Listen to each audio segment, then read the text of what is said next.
India US വ്യാപാര കരാറുമായി ബന്ധപ്പെട്ട ചർച്ചകൾ പുരോഗമിക്കുന്നതിനിടയിൽ വളരെ പ്രധാനപ്പെട്ട ഒരു പ്രതികരണം ഇന്നുണ്ടായി. പിഴത്തിരിവ് അമേരിക്ക പിൻവലിച്ചേക്കും എന്താണ് മുഖ്യ സാമ്പത്തിക ഉപദേഷ്ടാവ് വി അനന്ത നാഗേശ്വരന്റെ പ്രതികരണം. പകരച്ചുങ്കം 25% നിന്ന് 10-15% കുറയ്ക്കാനുള്ള സാധ്യത ഉണ്ട് എന്ന് അദ്ദേഹം ഇങ്ങനെ പ്രതീക്ഷിക്കുകയാണ്.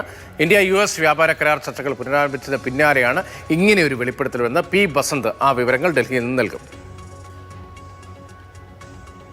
US വ്യാപാര കരാർ ഉടനടി തന്നെ ഉണ്ടാകുമെന്ന സൂചനയാണ് കേന്ദ്ര സർക്കാരിൻ്റെ മുഖ്യ സാമ്പത്തിക ഉപദേഷ്ടാവ് വി അനന്ത നാഗേശ്വരൻ നൽകുന്നത്.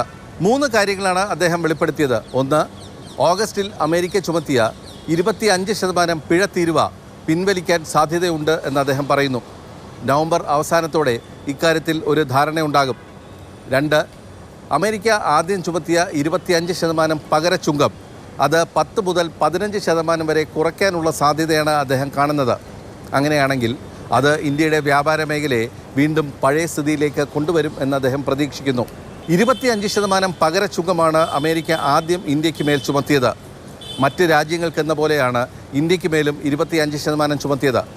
ഇതിനുശേഷം 25% പിഴ തീരുവ കൂടി ഓഗസ്റ്റിൽ ചുമത്തി. ഇതിന് പറഞ്ഞ കാരണം റഷ്യൻ എണ്ണ ഇന്ത്യ വാങ്ങിക്കുന്നു എന്നുള്ളതാണ്. ആ 25% പിഴ തീരുവ പിൻവലിക്കാനുള്ള നടപടികളിലേക്ക് നീങ്ങുന്നു എന്നുള്ള സൂചനയാണ് ഇപ്പോൾ മുഖ്യ സാമ്പത്തിക ഉപദേഷ്ടാവ് നൽകുന്നത്. ഇന്ത്യ യുക്രൈൻ യുദ്ധത്തെ സഹായിക്കുന്നു, റഷ്യൻ എണ്ണ വാങ്ങി എന്ന് ആരോപിച്ചിരുന്ന ഡൊണാൾഡ് ട്രംപ് കഴിഞ്ഞ ദിവസം മോദിയെ സ്തുതിച്ചുകൊണ്ട് പറഞ്ഞത് സമാധാനത്തിന് വേണ്ടി പ്രവർത്തിക്കുന്ന ഒരു നേതാവാണ് നരേന്ദ്രമോദി എന്നായിരുന്നു.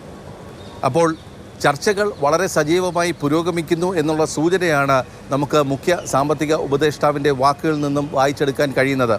ബസന്ത്, മാതൃഭൂമി ന്യൂസ്, ഡൽഹി.